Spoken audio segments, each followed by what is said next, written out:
Hello everyone, welcome to Odisha education service. आज गोटे OS vacancy गोटे बहुत बड़ अपडेट देखा मिली जोटारे कहुच्छे कि 105 पीईओ पदवीटा खाली रही। तो आपणकर रिक्रुटमेंटा बहुत शीघ्र देखा मिल जहाँ ऑफिशियल अपडेट रही।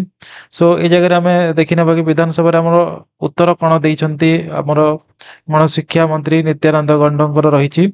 एठारे आमर श्री पद्मलोचन पंडा प्रश्न करिसेंती, विद्यालय और गणशिक्षा मंत्री अनुग्रह करी कहिबे कि राज्य राज्यर केउ केउ ब्लॉक रे केतोटी पीओ पदवी खाली पड़ी, उक्त पदवी गुड़िक केबे सुद्धा पूरण करिवे। यह रही क्वेश्चन आमर पद्मलोचन पंडांकर। तार प्रति उत्तर रे लिखिछंती नित्यानंद गंड विद्यालय और गणशिक्षा मंत्री आमर कहिछंती राज्य रे विभिन्न ब्लॉक रे समुदाय 105 टी गोष्ठी शिक्षा अधिकारी पदवी खाली पड़ी। तो बीओ पदवी खाली रही। यार ब्लॉक वारी तालिका भी मध्य संलग्न कहुई। तार भी परवर्ती पर्यायर से देखा मिल तार आसीगले लिस्टा।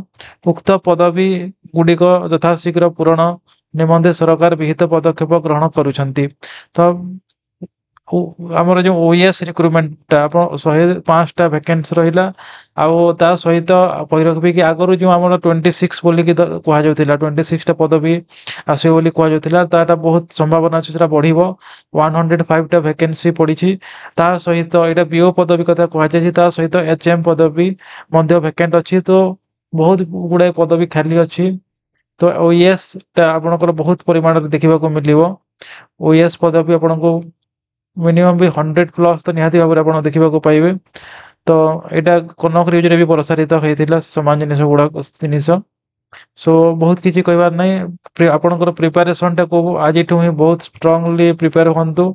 जो भी होपर भी हो जो भी जो प्लाटफर्म रे भी आप पढ़ुंट आपणकर स्ट्रेंथ को इम्प्रूव करंतु आग को बढ़ी चलतु। बहुत शीघ्र आपन को रिक्रुटमेंट देखा मिल। So thank you for